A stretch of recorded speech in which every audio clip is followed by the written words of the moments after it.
네, 소개 감사합니다. 건양대 최홍주입니다. 어, 그 먼저 간단히 소개를 조금 드리면요. 저희는 이제 메르스 때 당시에 시민건강연구소에서 이제 시민 백서를 준비해서 발간을 한 적이 있었습니다. 당시에 이제 시민들의 관점에서 이 감염병 대응이 어떻게 이루어졌는지에 대한 백서들을 좀 준비한 경험이 있고요. 제가 오늘 발표할 내용도 사실은 코비드 19과 관련해서 저희 시민건강연구소랑 건강세상 네트워크가 조금 빠르게 그 시민백서 준비팀을 조직을 했고요. 그래서 학계, 시민사회계에서 자발적으로 참여하시는 연구자들을 중심으로 지금 이제 시민백서를 진행을 하고 있습니다. 연구를 진행하고 있고요. 그중에서 특히 정보인권 자유권 팀에서 저희가 준비한 내용들이 오늘 발표 주제랑 맡아서 이제 제가 대신해서 발표를 하는 것으로 이해해 주시면 될 것 같습니다. 제 주제는 감염병과 인권이고 특히 보건정책적 고려라는 타이틀로 설명을 드리도록 하겠습니다. 제 발표의 순서는 다음과 같습니다. 우선 이제 감염병과 인권에서의 주요 쟁점들이 상당히 많이 있을 수 있습니다. 하지만 오늘 발표에서 그 모든 것들을 다 다루기도 힘들고 다 모든 쟁점들에 대한 논의가 준비되어 있지도 않습니다.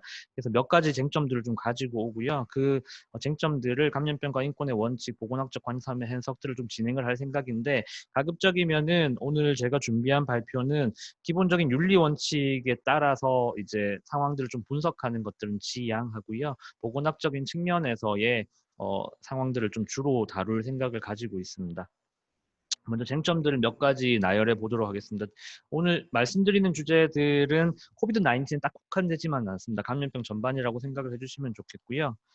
먼저 가장 흔한 쟁점이죠. 공공의 이익을 위해서 격리라고 하는 것은 과연 정의라고 불릴 수 있는가라고 하는 것이고요.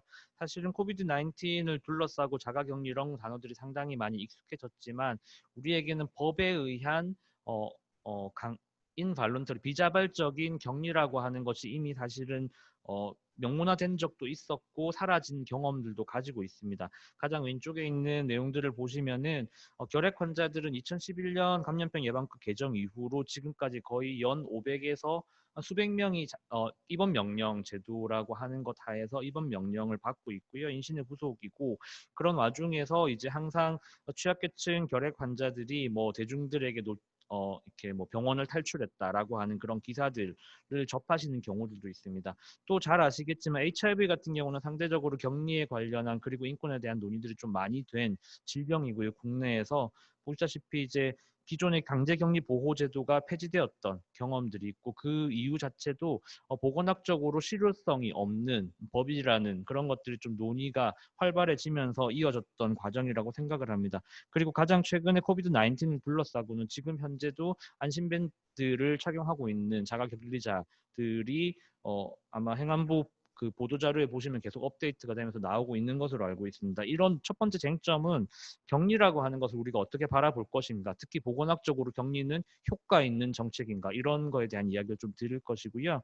두 번째는 개인정보 보호와 알 권리의 충돌. 이미 앞선 두 분의 발표자 선생님께서 다 많은 얘기를 해주셨는데 투명한 정보 공개는 항상 정의로운가 또는 투명한 정보 공개는 정말 감염병 대응에 효과적인가 투명한 정보 공개를 했을 때와 하지 않았을 때가 보건학적인 차이가 있는가라고 하는 것이 있고요. 동의 없는 나의 정보 이용이 역학조사를 위해 필요한가라고 하는 질문들이 저는 쟁점이 될 수 있을 것이라 생각을 합니다.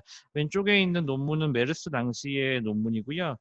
시계열 분석을 통해서 병원 이동 경로에 대한 병원명을 공개를 한 시점 이후로 확진자 수가 줄어들었다라고 하는 결과들을 보여주는 논문인데 사실은 저희가 보건학이나 역학에서 그 코릴레이션이 상관관계가 있다고 해서 인과관계라고 설명을 하진 않습니다. 이것이 그냥 단순히 보여지는 상관관계, 다른 역학적인 정책의 변화들이나 조치들, 다르게 표현을 하면 역학조사의 어떤 강화라든지 사례정의의 변화, 이런 것들이 미친 영향인지 아니면 정말 병원명 공개라고 하는 단순한 정책의 변화가 미친 영향인지에 대해서는 답을 하기 쉽지 않습니다. 그리고 이태원 이야기들을 많이 하시지만 아시다시피 이태원 확진자가 나타나고 역학조사가 강화되는 시점에 바로 며칠 되지 않아서 서울시에서 이런 발표를 했었죠. 그날 이태원에서 휴대폰을 들고 있던 사람들을 다 찾았다라고 하는 발표들이 있습니다. 그러면 이렇게 찾는 것은 정말 역학적으로 도움이 되는 것인가? 이런 질문들을 이야기할 수 있을 것 같고요. 그 확진자 동선 공개 방식이 많이 변경이 되었던 것도 이 부분들도 나중에 이제 역학조사관들의 인터뷰 내용들을 좀 같이 보면서 말씀을 드리도록 하겠습니다. 어쨌든 이런 쟁점이 있을 수 있다라고 하는 부분이고요.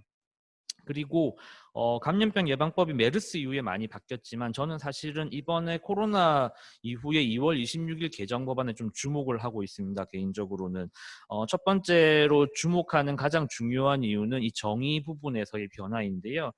유사한 그 감염 질환에 관련 법률이 한국엔 두 가지가 더 있습니다. 에이즈 예방법과 결핵 예방법이 있고요.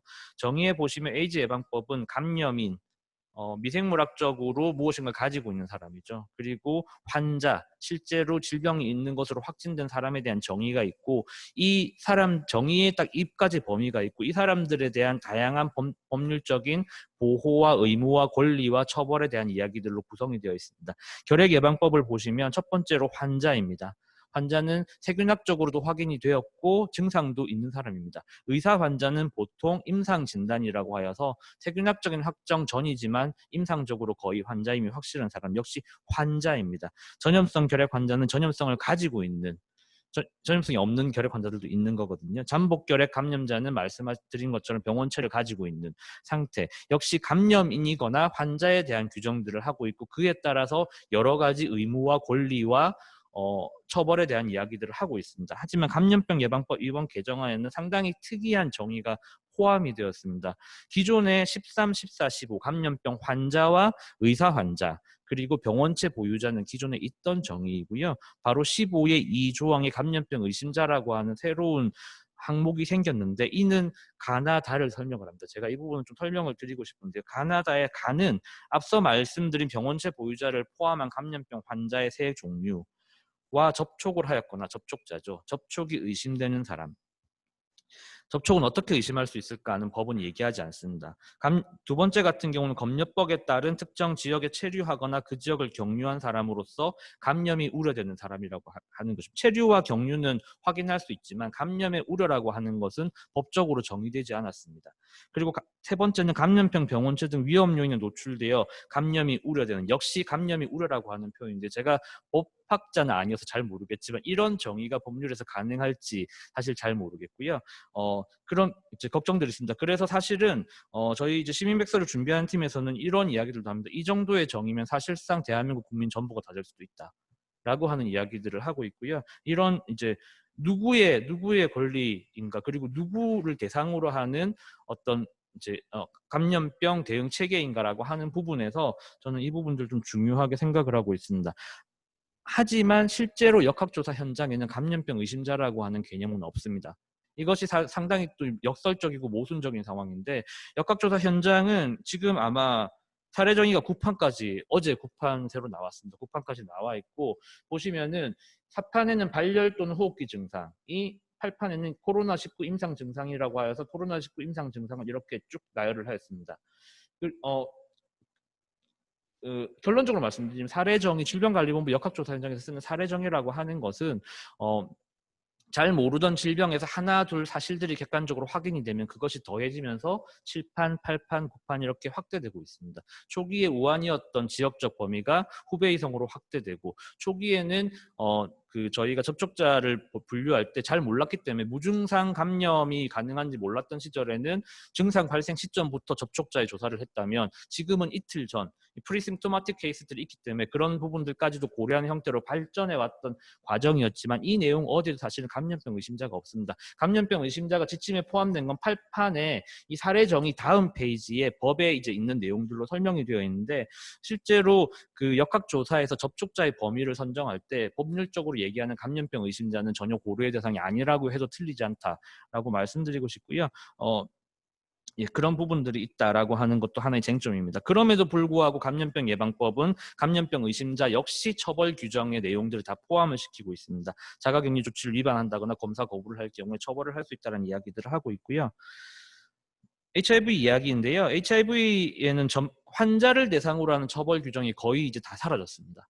환자가 정의에 포함되어 있지만 환자는 사실 보호의 대상이고 이제 그런 부분이지 환자를 처벌하겠다라고 하는 것이 거의 다 사라지고 있고 마지막 남아있는 쟁점 중에 하나가 전파 매개 행위 금지입니다. 재판부가 이런 이야기를 했다고 하더라고요. 전파 매개 행위라고 하는 것이 상대에게 HIV를 실제 감염시킨 사람을 처벌하는 것인지 아니면 감염시킬 가능성이 있는 사람들까지 다 아울러서 처벌을 하는 것인지 그리고 전파 매개 행위라고 해서 그 전파 매개 행위가 HIV가 조금이라도 포함된 혈액이나 체액을 매개하는 행위가 있으면 범죄 구성 요건에 해당하는 건지, 아니면은 뭐 눈물이나 땀처럼 다른 체액도 다 되는 건지, 사실 정의하기 쉽지 않은 이런 문제들이 있다라고 하는 것으로 보아서는 아마 법학적으로는 이런 식으로 모호한 것들은 아마 맞지 않지 않나라는 좀 생각을 좀 하고요. 그런 관점에서 이제 환자를 대상으로 한 어떤 처벌이라고 하는 것은, 예, 이제 뭐 맥락에 따라서 다를 수 있지만 어쨌든 문제시되었던 경험들이 있습니다. 이런 쟁점들을 간단히 조금 정리를 해보면요. 개인의 자유권과 공공의 이익이라고 하는 것, 물론 공공의 이익을 위해서 개인의 자유권을 일정 정도 제한할 수 있습니다. 문제는 어느 정도에서 균형점을 찾을 것인가라고 하는 논의이고, 이것은 매우 근거에 기반하고 윤리의 원칙에 기반한 논의가 되어야 하지 않는가라고 하는 부분이 첫 번째 쟁점일 수 있고요. 개인정보 보호와 국민의 알 권리 역시 둘 다 매우 중요한 것이고, 일정 정도의 감염병 상황에서는 둘 중에 하나가 상대 다른 영역 때문에 제한될 수 있다라고 생각을 합니다. 역시 균형점을 어떻게 찾을 것인가이고, 누구의 권리인가, 그리고 환자에 대한 처벌은 가능한가, 무엇을 위한 처벌인가가 하는 것이 저는 전반적인 쟁점이 될 수 있을 거라는 생각을 하고 있습니다. 인권의 원칙은 사실은 뭐 한 페이지로만 제가 가지고 왔는데, 오늘은 윤리 원칙에 따른 지금 현재 상황들을 설명하는 것에 제가 좀 집중하지 않을 거기 때문에 따로 설명은 드리지 않고 간단하게 넘어가도록 하겠습니다. 보건학적 관점에 대한 이야기로 방금 앞서 말씀드린 쟁점들을 하나씩 조금 저희가 준비해온 내용들을 가지고 풀어보도록 하겠습니다. 세 가지의 렌즈로 들여다보았습니다. 첫 번째는 검사받을 의무. 접촉자로 분류가 되면 검사를 받아야죠. 그렇지 않으면 처벌을 받습니다. 감염병 의심자라고 분류된 사람도 검사를 요구했는데 받지 않으면 처벌을 받습니다. 다른 한편으로 본다면 진단 접근성의 확대라고 저는 표현을 하고 싶습니다. 어떤 의미냐면 앞서 말씀드린 것처럼 과학적 사실이 하나 둘 확인됨으로 인해서 사례 정의는 확대되어 갔습니다. 그것은 뭐냐면 실제로 검사를 받고 조기에 진단을 받고 새로운 전파를 차단할 수 있는 그런 대상의 범주에 들어가는 사람들은 진단받을 권리를 가지고 있습니다. 이 또한 하나의 권리이고요. 아시다시피 미국의 초기, 지금은 뉴욕도 여전히 그러하지만 일본 같은 경우나 다른 국가들을 생각을 해보시면 이 검사받는 사람들의 숫자가 너무 낮아서 환자 양성률이 상당히 높습니다. 상당히 높고 뉴욕 같은 경우 여전히 10% 이상을 유지하고 있고요. 그렇기 때문에 그런 경우는 오히려 적절하게 진단받을 권리를 박탈당한 상황으로 볼 수도 있습니다. 이게 첫 번째 렌즈이고요. 두 번째 렌즈는 비자발적 자가격리는 실제로 보건학적으로 효과가 있던가라고 하는 것입니다.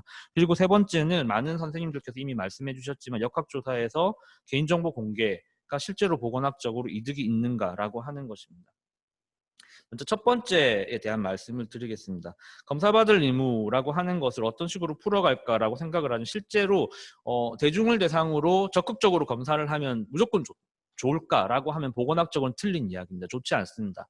아주 오래된 논의이지만 1990년대에 그 집단검진의 효과에 대한 논의들을 진행할 때 이런 이야기들을 했습니다. 첫 번째 질문은 그렇습니다.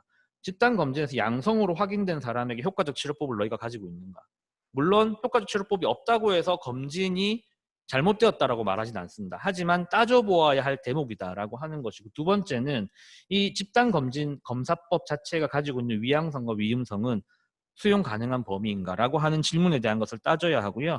확진까지 만약에 5년 이상과 같은 장기적 추적 관리를 해야 될 환자의 규모가 어느 정도인지, 보건 시스템은 그것을 커버할 수 있는지라고 하는 부분도 따져보아야 합니다. 그리고 검사, 중재, 추적 관리, 질 관리를 할 수 있는 보건학적 시스템을 가지고 있는지라고 하는 것도 중요한 것이고, 여기는 제가 보건학적 질문들만 가지고 왔지만 여기에 또 못지않게 이만큼의 비중으로 중요한 것이 윤리적 원칙에 따라서 집단검진은 수용 가능한가라고 하는 것들을 따져보는 부분이 포함되어 있습니다. HSV 타입 2 사례인데요. 이 무증상 헤르페스 바이러스 감염입니다. 당시에 따져보았을 때 두 가지 렌즈를 다 같이 봤습니다. 보건학적인 렌즈와 윤리의 원칙에 따른 렌즈들을 같이 들여다보았고요. 결론적으로 말씀을 드리면 위험이 상당히 낮은 사람들은 검사 진단법의 양성 예측도가 상당히 낮다. 그 말은 잘못 진단할 가능성이 높아진다. 그만큼이고요. 대부분 무증상이고 치료법도 부재하다. 그리고 이 두 가지의 보건학적인 관점과 윤리적 원칙에 따른 검토 결과 HSV 타입 2 환자들에 대한 선별 검사는 의미가 없다라고 하는 결론을 도달했던 논의가 있었습니다. HIV 사례는 상당히 대표적으로 많이 논의되는 사례인데, 전통적으로 HIV 초창기에는 검사도 부족했고 치료법도 없었기 때문에 검진이라고 하는 것이 특히나 또 강압성을 띤 검진이라고 하는 것이 보건학적으로 효용이 없다라는 논의들이 주를 이루었었고요. 하지만 시간이 흐르면서 효과적인 치료법과 진단법의 개선들이 이루어지면서 지금은 자발성의 동의에 기반한 자발적 검사는 윤리적으로 정당화 가능하다라고 하는 논의들로 변화해왔던 과정들이 있습니다. 저희는 코로나를 둘러싸고도 이런 논의들을 할 필요가 있다라고 하는 생각들이 있고요. 이게 이제 감염병 의심자의 포괄성이라고 하는 걸 좀 설명드리기 위해서 제가 억지로 가져온 표인데요. 아직도 전 세계의 그 누구도 PCR이라고 저희가 표현을 하죠. 코비드-19의 진단검사의 민감도와 특이도는 모릅니다.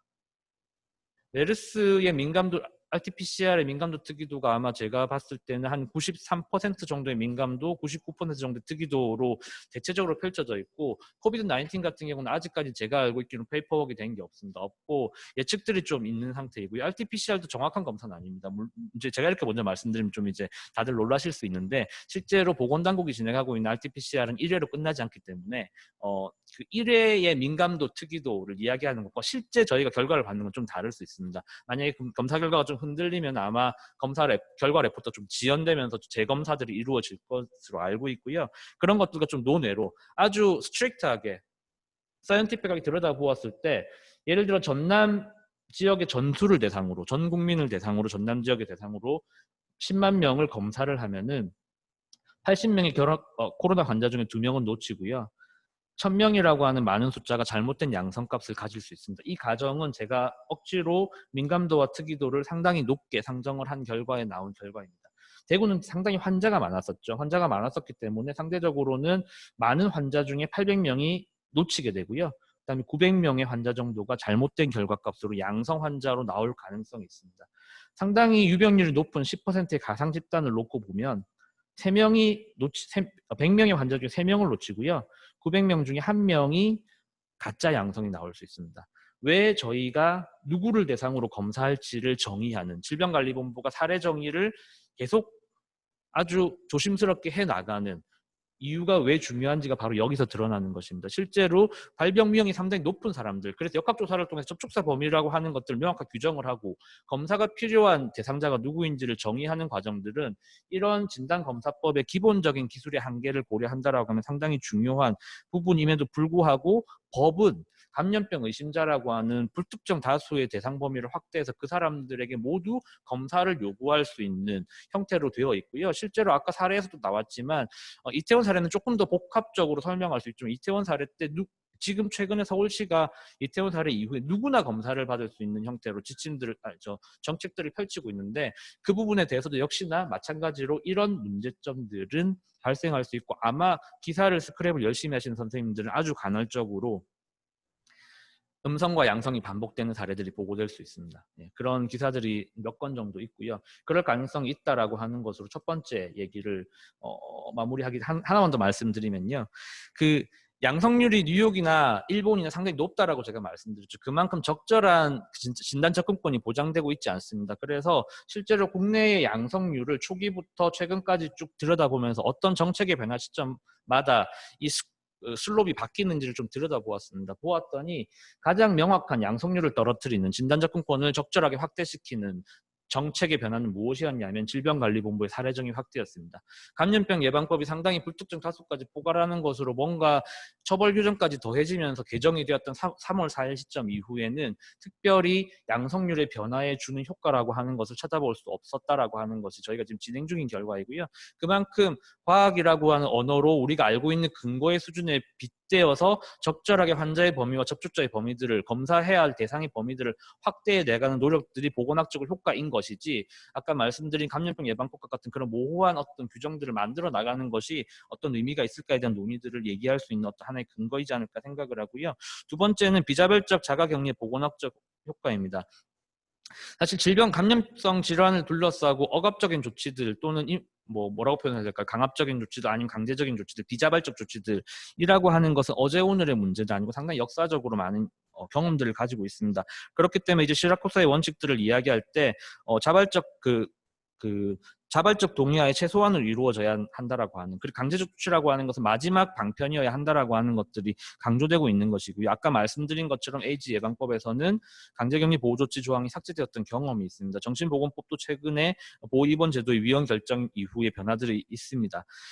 결핵의 사례들을 좀 가지고 왔는데요. 결핵 같은 경우에 이제 새로운 감염병이 발생하고 혼란이 발생하고 대중들의 공포가 있죠. 그리고 억압으로 결론 지어졌던 역사적 경험들은 상당히 많다라고 하는 이야기를 하고, 대표적으로 1990년대 뉴욕의 새로운 결핵에 대한 이야기들에 대한 논의가 좀 있습니다. 당시에 결핵은 이미 기원전부터 있었지만 왜 새로운 결핵이라고 불렀냐면 뉴욕시에서 갑자기 환자가 급증을 하고 사망률이 급증을 했습니다.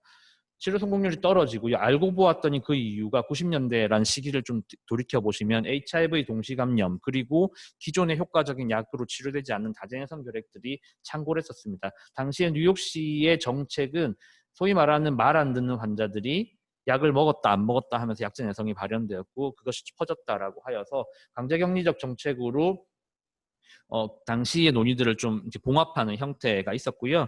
그 과정에 대한 이제 의료 인류학자였던 이제 리처드 코커가 들여다본 논의의 이제 내용들, 이런 내용이 있습니다. 자율권과 공공의 이익 균형점에 대한 논의가 부족한 채, 아까 말씀드린 여러 가지 쟁점에 대해서 따져보고 들여다보지 않은 채 시행되는 강제적 조치는 실제 상황이 좋아지고 있다는 연막에 불과할 수도 있다라고 하는 이야기들을 하였고, 이후에 이어지는 연구에서 실제로 당시의 강제적 격리 조치가 뉴욕시의 결핵 문제들을 해결했다라고 하는 근거는 그 어디에도 없다라는 결론들을 좀 만들어냅니다. 향후 평가가 필요한 영역이겠지만 어쨌든 결핵에서의 그런 경험들이 있고요. 역시 이제 국내에서도 앞으로 상황들 좀 진척되는 것을 보면서 이 억압이라고 하는 조치들이 정말 효과적인지에 대한 논의들은 필요할 거라고 생각을 합니다. 그리고 역학조사에서의 이제 개인정보 공개 이득에 대한 부분들을 좀 말씀드리면, 저는 여전히 이 부분도 이제 어떤 결론적으로 말씀을 드릴 수는 없지만 효과 평가가 필요한 부분이라고 생각을 하고요. 특히나 정보 공개를 통해서 전파 차단에 기여한 효과가 있는지에 대한 부분들, 동시에 2차 확진자의 조기 발견에 어떤 기여한 효과가 있는지에 대한 부분들이 저는 좀 필요하다고 생각을 하고, 10분 국토교통부에서 발표를 했었죠. 10분 내에 확진자 동선 추적이 다 가능하다라고 이야기를 했었지만, 뒤이어서 바로 말씀드리겠지만 사실은 역학조사 현장에서 10분 없다라고 합니다. 없는 이야기라고 하고, 제가 하는 이야기는 아니고 IT 기술은 없다라고 표현을 한 건 이제 좀 단정적이긴 하지만 그런 건 없다라고 실제로 역학조사관들이 이야기를 하고 있습니다. 저희가 이제 인터뷰들을 지금 역학조사관이랑 격리자들, 자가격리했던 분들, 그리고 확진자들을 지금 진행을 좀 하고 있는데, 아직 연구 중간이라서 뭐라고 결론적으로 말씀드릴 수는 없지만 몇 가지 사례들을 좀 가지고 와봤습니다. 역학조사 현장에서 사람의 역할이 99%예요. 첫 번째 사례 보시면은 10분 그런 거 없답니다. 옛날엔 2, 3일 걸렸고 지금은 많이 빨라져서 6시간 정도인데, 실제로 대부분의 역학조사에서 진술한 내용이 틀리지 않다라는 것이고, 아주 드물게 간혹 본인이 기억을 못하는 경우, 그런 경우에 한해서 이제 GPS와 카드 이용령을 참고하면 환자와 함께 서로의 기억을 조각을 맞춰 나간다, 이런 식의 표현들을 하더라고요. 이런 이야기들을 보면 사실은 IT 기술의 역할이라고 하는 것이 얼마나 보조적이고 이제 부차적인 부분인가라고 하는 것들 좀 알 수 있을 것 같고요. 두 번째는 이런 이야기를 합니다. 일단 뭐 의도적으로 동선을 속이려는 사람이 어디 있겠는가. 저희가 역학조사 현장에서 기술의 동원이라고 하는 것들을 생각해 보면 상당히 속인다, 그런 것을 이제 감춘다, 이런 것들을 알아내기 위해서 기술이 필요하다, 이렇게 논리적으로 연결되는 고리들이 상당히 많이 있지만, 실제로는 속인다, 감춘다라기보다는 본인의 기억이 왔다 갔다 하는 것일 수 있고요. 이 사례는 상당히 좀 독특한데, 이분은 본인의 진술과 GPS가 달랐습니다. 역학조사의 결론은요, 본인의 진술을 따라갔습니다. GPS가 오류인 것으로. 그러면 이 IT 기술이라고 하는 것이 실제로 역학조사 현장에서 얼마나 그 사람과 사람의 어떤 관계에서 벌어지는 이야기들 속에서, 이 서사 속에서 얼마나 이제 무력한가라고 하는 것들 좀 드러나는 부분이라고 생각을 하고요. 뭐 다행히 이분은 확진자가 아니었다고 생각합니다. 아니었다라고 말씀을 하더라고요. 그리고 의사결정은 결국 사람이 한다라고 하는 것인데, 결국 역학조사의 핵심은 확진자와의 심층 조사를 통해서 접촉자를 어디까지 할 것인가입니다. 지금 여기에 이제 제가 편안하게 마스크를 벗고 있지만, 이런 상태라면 전 아마 접촉자가 아닌 건 거죠. 왜냐하면 저희가 적당한 거리를 유지하고 있고 마스크를 쓰고 있고, 그 범위를 정하는 것이 가장 중요하고, 이태원이나 대구 신천지 사태와 같이 불특정 다수 접촉자의 범위를 특정할 수 없는 그런 상황에서 기본적으로 IT 기술들이 활용이 될 수 있지만, 사실은 역학조사관들 이야기에서는 이런 거죠. 재난 문자를 보내거나 이장님 방송을 통해서 자발적 검사를 유도하는 것들이 본인들이 할 수 있는 최선의 어떤 부분들이다라고 이야기를 하는 것으로 보았을 때는 실제로 그 국토교통부에서 홍보하는 형태의 아주 광범위한 IT 기술이 적극적으로 활용되고 있는 상황은 결코 아니다라고 하는 이야기를 좀 할 수 있을 것 같고요. 네, 그런 부분들이 있습니다. 마무리를 드리면 될 것 같은데요. 감염병 의심자라고 하는 범위의 확대, 이 범위가 그리고 이들에 대한 어떤 처벌 규정의 정당성에 대한 부분들, 이 범위의 확대가 진단 접근권에 기여한 바가 없다라고 하는 것은 저희 아주 프리리미너리 리절트를 보여드리면 설명을 좀 드렸고요.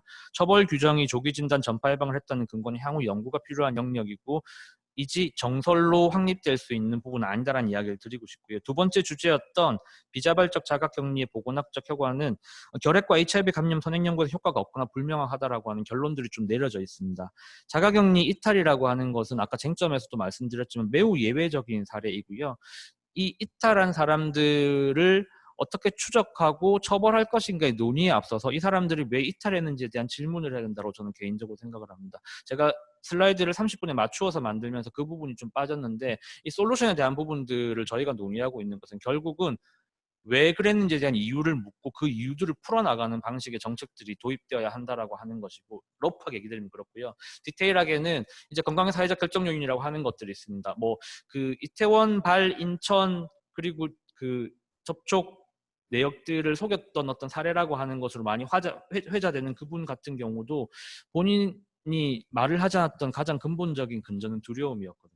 두려움이었고 직장에 대한 두려움이었고 취직에 대한 두려움 뭐 이런 것들이었다고 진술들을 하고 있는데 결국은 그 문제들이 해결되지 않으면 그 어떤 기술을 통한 추적과 감시와 처벌 규정이라고 하는 것이 감염병 대응에서 근본적인 해법이 될 수 없다라고 하는 이야기를 좀 드리고 싶은 것이고 마지막 주제였던 개인정보 공개 및 기술의 효과는 보건학적 효과는 분명하지 않고 역학조사라고 하는 사람이 사람을 대면해서 진행하는 대부분의 내용들 속에서 정보는 확인되고 있다라고 하는 것이 저희가 확인한 사실이고요.